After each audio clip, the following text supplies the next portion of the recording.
Jean-Paul Ortiz, vous êtes médecin, vous êtes néphrologue, vous êtes président de la Confédération des syndicats médicaux. Est-ce que vous faites le diagnostic que la santé est trop chère et qu'à un moment, le système va exploser? Prenez un micro pour répondre. Nous avons 30 minutes pour traiter ce sujet, tous ensemble. Alors, de toute façon, je pense que M. Rivaton l'a développé tout à l'heure, le coût de la santé est destiné à augmenter. Et tout le monde sait bien qu'il y a une évolution naturelle, à la fois à cause du vieillissement, de l'évolution des techniques médicales. Et nous allons avoir des évolutions majeures qui vont nous impacter de façon fondamentale, celle de la médecine des 4P, et en particulier des médicaments particulièrement innovants. Il y en a 2 ou 3 qui sont dans le pipe et qui vont coûter pratiquement 1 milliard chacun. Comment notre système solidaire va-t-il permettre à tous les Français d'avoir un égal accès à ces médicaments particulièrement innovants? Je crois que c'est ça le défi qu'il nous faut relever. Est-ce que vous avez l'amorce de l'amorce d'une réponse des pouvoirs publics? Oui, pas des pouvoirs publics, mais je peux vous donner quelques pistes de réflexion. Allons-y. Aujourd'hui, le système de santé souffre effectivement d'un financement qu'il faut certainement revoir. Et malgré toutes les réticences et les prudences que j'ai sur ce thème-là, je dis que le mérite de François Fillon, c'est d'avoir enfin posé sur la table la problématique du financement du système de santé et du panier de soins. Je ne suis pas forcément d'accord, bien entendu, avec sa solution, mais au moins il a posé le problème. Et je constate avec satisfaction que depuis bien longtemps, nous n'avions pas eu dans ce pays, au cours des élections présidentielles, des réflexions autour de la santé, et je pense que c'est indispensable que les Français soient au courant et qu'ils fassent ces choix-là, qui sont des choix sociétaux. Deuxièmement, le système de santé souffre d'une très mauvaise organisation, et on le voit quand on compare avec des autres pays européens. Nous avons un système qui est structuré autour de l'hôpital, et je le dis devant des établissements d'hospitalisation privés.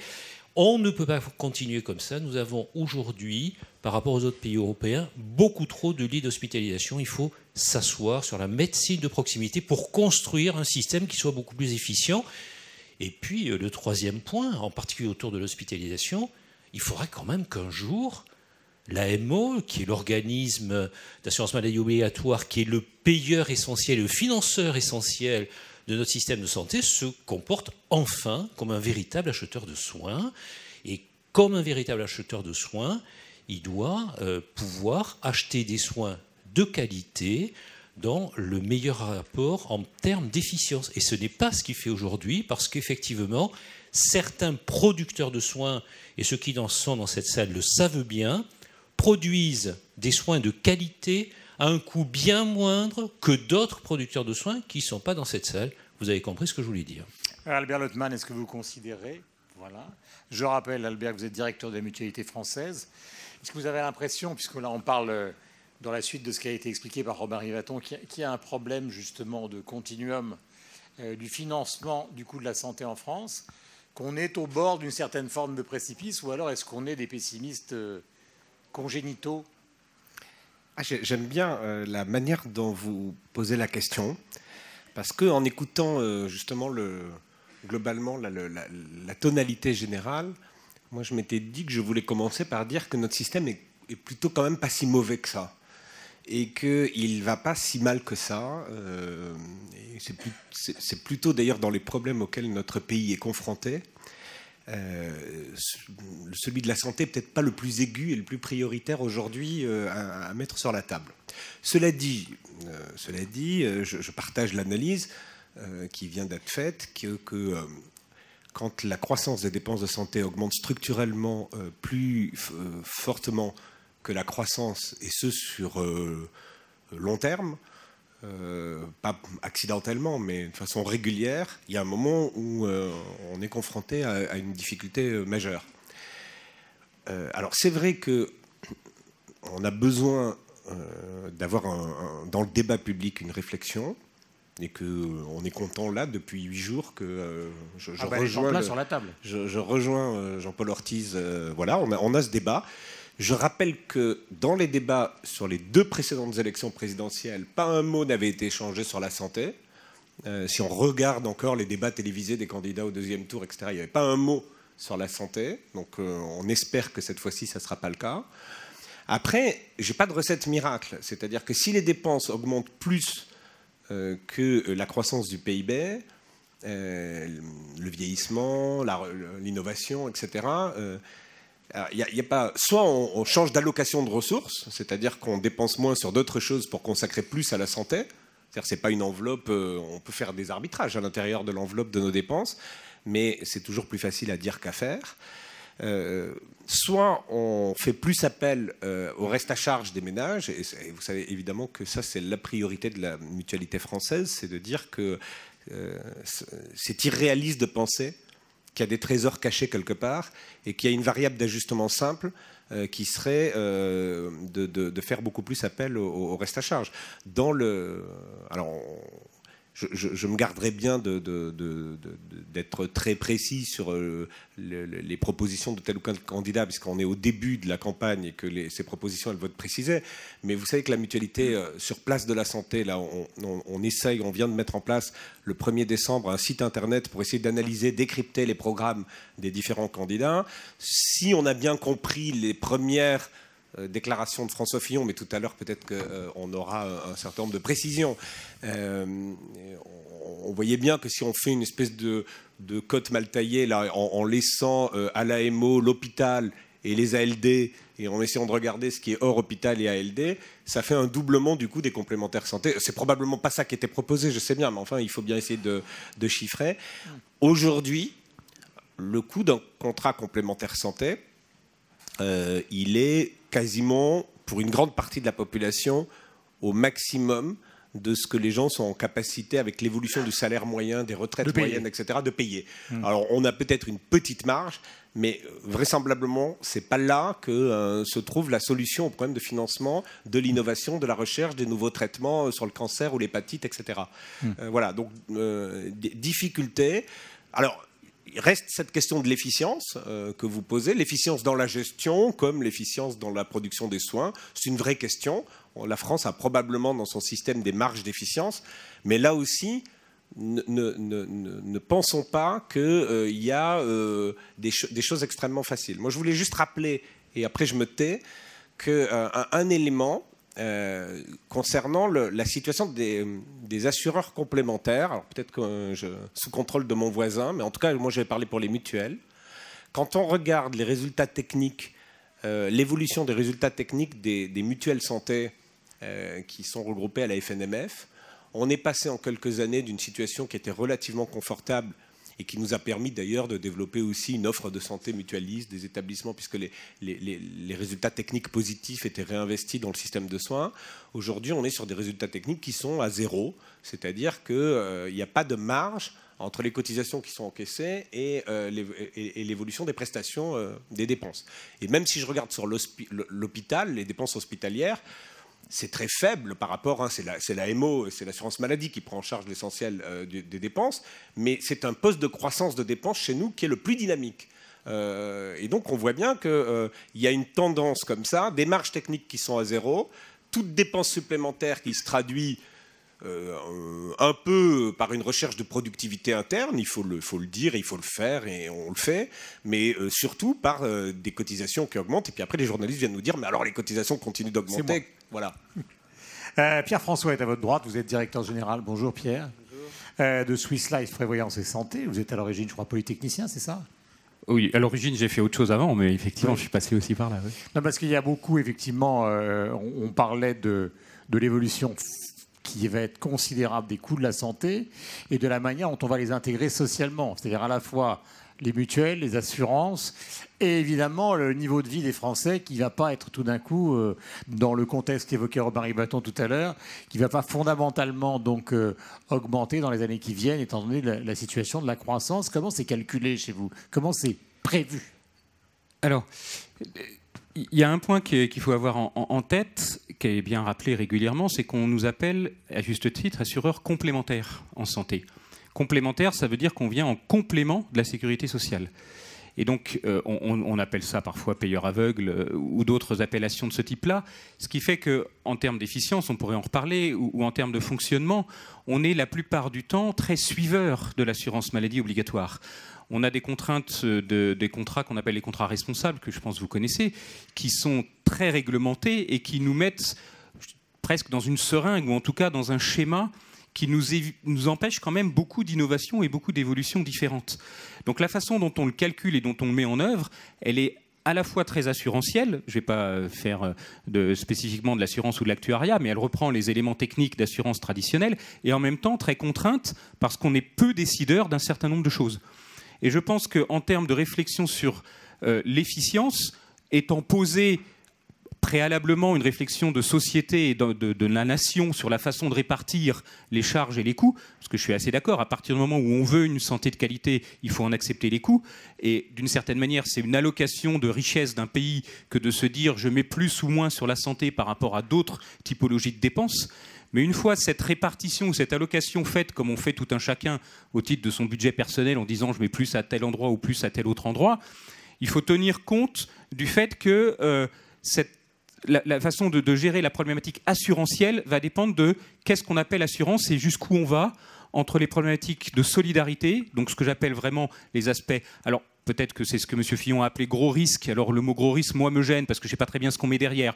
Mais admettons que moi, je préfère appeler solidarité, c'est-à-dire les points sur lesquels on ne se pose pas de questions de responsabilité, pour reprendre le discours de tout à l'heure, où on est vraiment dans un aspect où tout le monde doit être traité exactement de la même manière et où on n'est pas allé chercher la petite bête, si je pousse le bouchon, ou si on ne recherche pas la responsabilité des uns ou des autres, et des aspects où, au contraire, on peut se poser des questions de responsabilité et où on peut être dans une dynamique où l'efficience est recherchée aussi en tant qu'acheteur de soins, pour reprendre l'expression de tout à l'heure. Et là, qui dit acheteur de soins, il faut en accepter les conséquences. Dans acheteur de soins, il y a le mot achat, quoi. Donc acheter, ça veut dire forcément discuter, négocier, faire des conventions, travailler avec les avantages des uns et des autres dans le schéma. Et on ne peut pas être juste dans une dynamique où on ne fait que subir. Sinon, effectivement, on ne maîtrise pas et on ne mesure pas. Mais un dernier point qui est important par rapport à ce qu'évoquait votre voisin, c'est est-ce que vous considérez, parce que je me souviens que ces derniers temps, on disait, bon, à un moment, il va falloir que le périmètre de l'État change. On a entendu même lors des primaires, par exemple, NKM dire, bah, au fond, pourquoi les professeurs seraient toujours dans la fonction publique. On a demandé à Thierry Mandon, qui s'occupait de ça, donc au palais du gouvernement, donc de Manuel Valls, on lui disait, mais alors qu'est-ce qui va changer? Est-ce que vous croyez sincèrement tous les deux, et après je vais me retourner vers les voisins de l'autre côté, est-ce que vous croyez qu'à un moment, il y a des secteurs entiers que l'État va devoir, si la santé devient une priorité, totalement abandonner pour récupérer la santé? Alors, je ne dirais pas totalement abandonné. On reste de toute façon dans un schéma totalement régulé. Donc il faut faire une distinction entre l'État et la Sécu. Oui. Dire que la Sécu n'est plus le maître d'œuvre de certaines dépenses ne veut pas dire que l'État abandonne ses dépenses. Il faut être très clair là-dessus. Le monde de l'assurance est un monde régulé et qui accepte totalement la régulation. Quand je dis assurance, c'est y compris mutuelle, bien sûr, l'ensemble des complémentaires. Non, mais à un moment, il y aura des arbitrages budgétaires.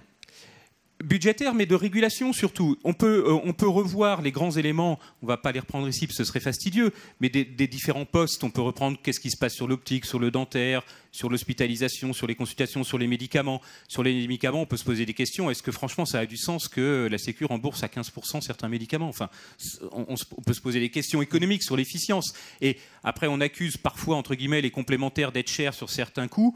Effectivement, quand on découpe certaines dépenses en plein de petits éléments pour des boîtes de médicaments à 5 ou 10 euros, la question peut évidemment se poser en termes d'efficience économique, et c'est légitime de la poser. Et on n'a pas, nous, à refuser de la poser. Maintenant, on peut être totalement prêt à être partie prenante des échanges. Ce que je dis, c'est que dans ces cas-là, il faut nous considérer comme vraiment partie prenante. Le docteur Philippe Cup, qui est co-président du Bloc, c'est ça? Bonjour Philippe, vous êtes chirurgien vasculaire et vous êtes à la tête des chirurgiens de France. Je suppose que... Pardon, j'en oublie mon micro. Je suppose que l'ensemble de ces réflexions est évidemment au cœur de votre profession et de l'association à laquelle vous appartenez. Au fond, les praticiens que vous représentez, dans le contexte d'aujourd'hui, ils aimeraient entendre quoi et que ça fonctionne comment? Si vous voulez, la réflexion aujourd'hui, c'est qu'il suffit de voyager un peu en Europe ou dans le monde entier pour s'apercevoir quand même que notre système est quand même performant. Je le dis très souvent, je connais beaucoup de patients étrangers qui viennent se faire opérer en France. Je connais peu de Français qui vont se faire opérer ailleurs. Donc ça, c'est vraiment une réalité. Et donc, on a on a encore un système qui était performant. Simplement, l'évolution aujourd'hui, et c'est vrai que les dernières décisions politiques, de politique de santé, mettent en péril le système. Et moi, je pense qu'aujourd'hui, il y a des marges de manœuvre dans chaque secteur qui permettraient d'améliorer la situation. Et moi, je vous donne des choses très pratiques. Pourquoi inciter les Français à aller dans les urgences à l'hôpital universitaire, qui coûte cher, ils attendent 6 heures et ils ne sont pas spécialement bien soignés? Pourquoi ne pas inciter les Français à revenir vers les médecins de proximité? Ça coûte moins cher, c'est performant et c'est efficace. Pourquoi avoir des différences de tarifs entre l'hôpital public aujourd'hui et les cliniques privées? Pourquoi ne pas avoir un tarif qui permettrait d'être uniforme? Il y a plein de choses qu'on pourrait améliorer aujourd'hui, mais il y a des politiques de santé qui font des choix. On parlait du décret sur les contrats responsables, qui limite aujourd'hui les complémentaires santé. Ça, c'est une décision politique. Et on crée là aujourd'hui un malaise très important auprès des patients. Pourquoi? Parce qu'ils s'aperçoivent que leurs complémentaires santé, qui leur remboursaient jusqu'à présent les frais, ne peuvent plus rembourser les frais. Et donc, on voit une nouvelle couche qui apparaît, qui est la surcomplémentaire. Alors, la surcomplémentaire, c'est le système le plus inégalitaire au monde. C'est-à-dire, les gens qui ont de l'argent peuvent s'acheter la surcomplémentaire, ceux qui n'en ont pas ne peuvent pas. Donc, voilà des décisions politiques qu'il faut prendre, qui remettraient un peu d'ordre dans tout ça, et qui permettraient probablement au système de mieux marcher. Est-ce que vous croyez que ça va être fait, ou que ça peut être fait? Écoutez, c'est tout l'enjeu. Si vous voulez, des décisions, de prendre le décret sur les contrats responsables, c'est une décision politique qui a été faite contre l'avis de beaucoup, en disant attention, vous allez créer la surcomplémentaire. Voilà une décision, c'est pragmatique. Nous, on est chirurgiens, alors on a un souci de réalité tous les jours. Alors c'est évident. Alors qu'est-ce qui se passe aujourd'hui? On voit aussi dans nos domaines, mais dans tous les domaines, les médicaments, etc., l'innovation technologique et thérapeutique. Nous, médecins, nous devons aux patients les exigences de qualité, de sécurité, d'innovation, les meilleures. Qu'est-ce qui se passe? Comme le système est très lourd, comme le système, on met 10 ans pour valider une technique par la HAS, par la Haute Autorité de Santé, puis encore 4 ans de plus pour la tarifer par la Sécurité sociale.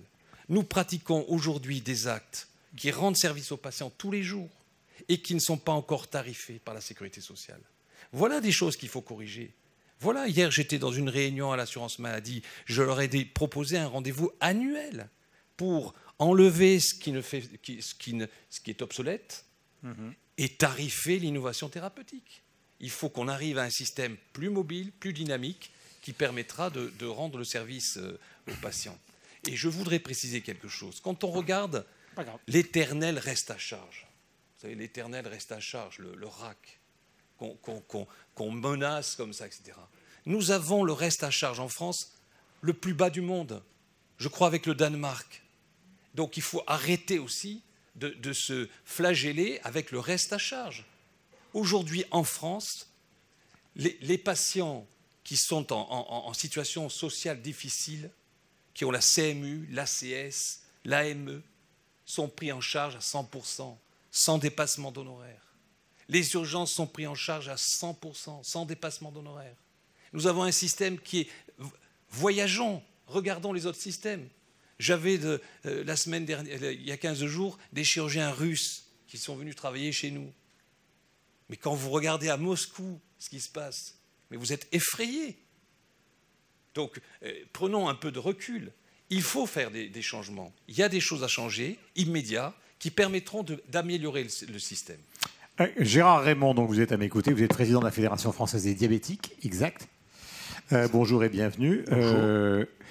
Beaucoup de choses ont été faites par vous. Vous n'êtes pas, à l'origine, pas du tout dans les professions de santé. Hein.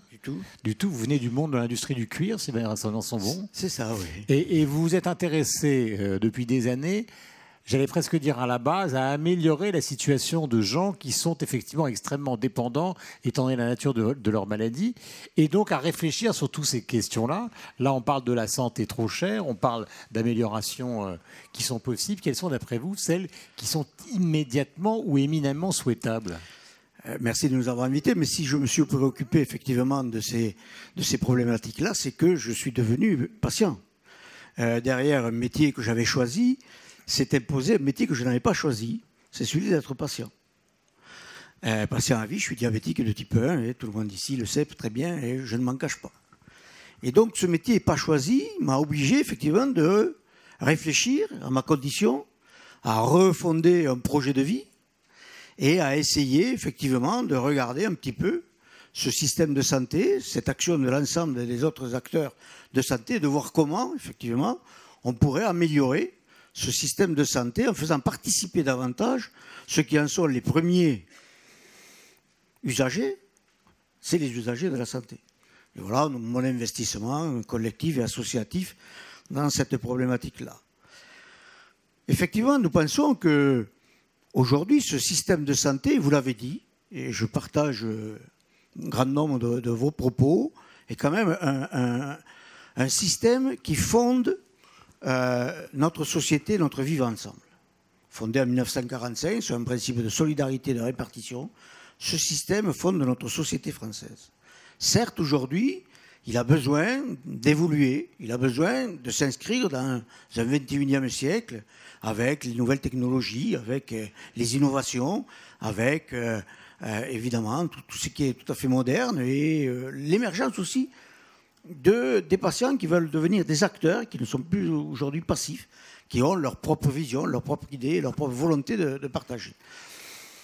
Effectivement, nous sommes confrontés, et ça a été dit par M. Rivaton, Millau, c'est dans l'Aveyron, nous sommes confrontés à une nécessité de financement de ce système-là, qui a été fondé aux années 45 sur le plein emploi, et aujourd'hui, forcément, on n'a pas le plein emploi, on est en stabilité, pour ne pas dire en régression, et nécessairement, on a des difficultés à financer ce système-là. Système qui est devenu très complexe, puisqu'on a une assurance obligatoire, des assurances dites complémentaires, parce que parfois la complémentarité n'est pas tout à fait exacte, donc on pourrait y réfléchir.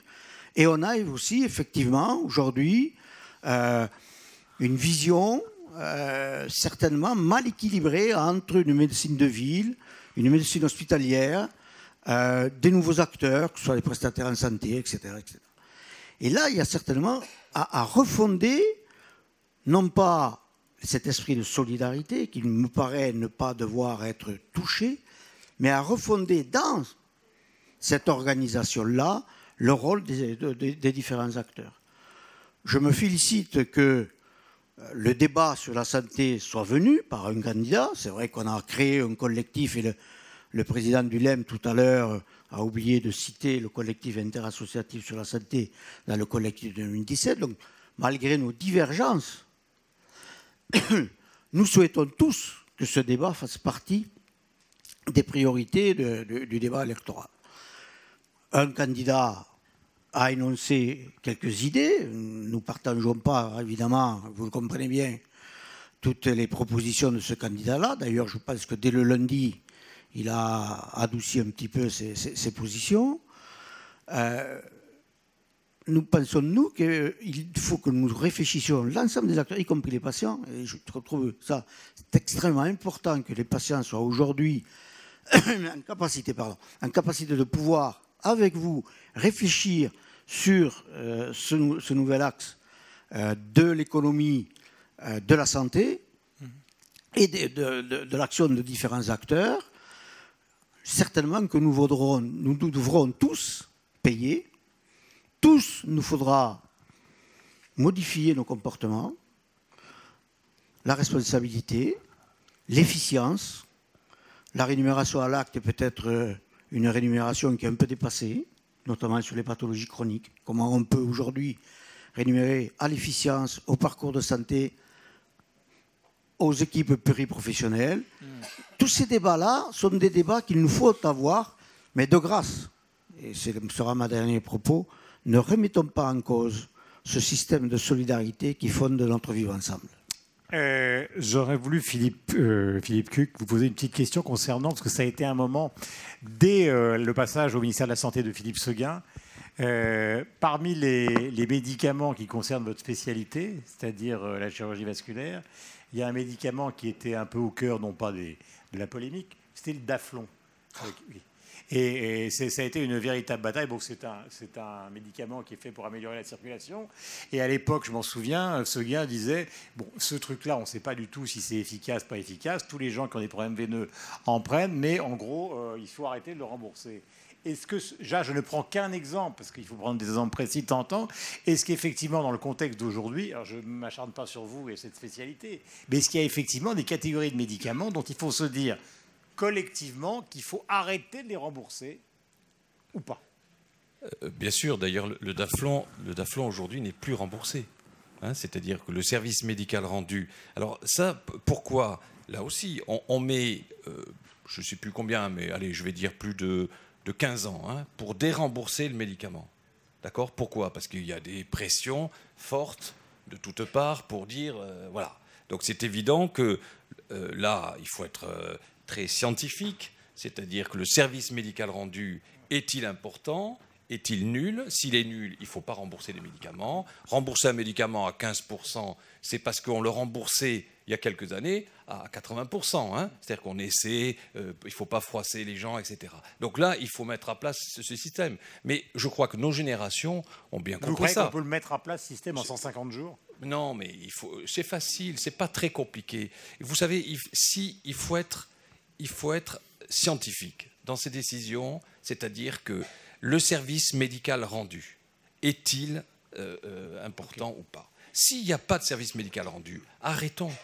Et là, nous serons... et on peut le justifier. Je suis toujours surpris que les ministres de la Santé que nous voyons ne prennent pas la parole aux 20h de France 2 ou de TF1 pour dire, écoutez, nous avons besoin de payer de l'innovation thérapeutique, des nouveaux médicaments qui vont sauver et traiter le cancer du sein, qui vont sauver les nouvelles maladies, qui vont pouvoir traiter l'Alzheimer, etc.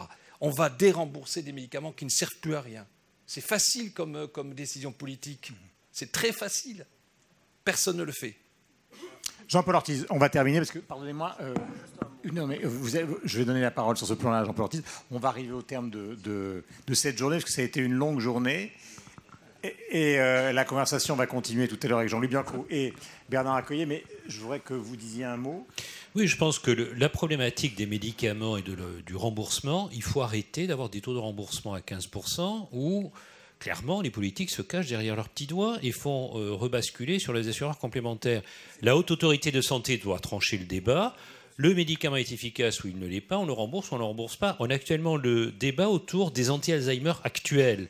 Ces anti-Alzheimer actuels, on a vu que la Haute Autorité de Santé a clairement tranché en disant qu'il y avait plus d'inconvénients à les prescrire qu'effectivement à ne pas les prescrire. Et Marisol Touraine ne prend pas ses responsabilités. Je crois qu'aujourd'hui, il faut poser le problème de ce que demain, nous aurons en termes d'accessibilité aux médicaments particulièrement innovants. Les Français ne supporteront pas qu'on rembourse le Daflon, qu'on rembourse le rhume et qu'ils n'aient pas droit à un médicament particulièrement innovant pour pouvoir soigner leur cancer. Il faut être conscient de ça. Albert Lotman. Un mot parce que les choses se font... J'ai choisi exprès la caricature du Daflon. Hein, mais c'est intéressant parce que... Et la réponse, c'est il est déjà plus remboursé. Et en fait, il n'y a pas eu de débat, on s'en est pas aperçu. Moi, ce que je voulais dire... Juste en 95, il y a eu une bataille terrible. Mais 1 euro sur 2 aujourd'hui, hors ALD, hein, si on met de côté l'hospitalisation et les affections de longue durée, les pathologies chroniques, etc., l'assurance maladie obligatoire, la sécurité sociale rembourse 1 euro sur 2. 50% de la dépense est prise en charge, soit par les patients, soit par les complémentaires. Donc, et comment on est arrivé à 1 euro sur 2 ? C'est essentiellement parce qu'il y a aussi beaucoup de médicaments courants, le rhume, etc., qui sont aujourd'hui complètement pris en charge par le patient ou par son assurance complémentaire. Donc, cette révolution, finalement, elle s'est faite depuis 10 ans à bruit bas. mais on a quand même avancé. Alors je ne dis pas que vous avez tort, il faut qu'on ait ces débats, il faut qu'on les pose, il y a des vrais choix de société, mais en même temps on ne peut pas dire qu'on est statique, il s'est déjà passé beaucoup de choses, et c'est pour ça quand on tombe sur François Fillon en disant le petit risque, le gros risque, on est tous d'accord que ce n'est pas la bonne manière d'aborder le sujet, mais en même temps reconnaissons qu'on y est déjà un peu, c'est-à-dire que déjà aujourd'hui, hors pathologie lourde et chronique, l'assurance maladie ne prend en charge que la moitié des dépenses de santé. Merci à tous les 1, 2, 3, 4, 5, 6. Merci Robin d'avoir introduit donc, cette conversation.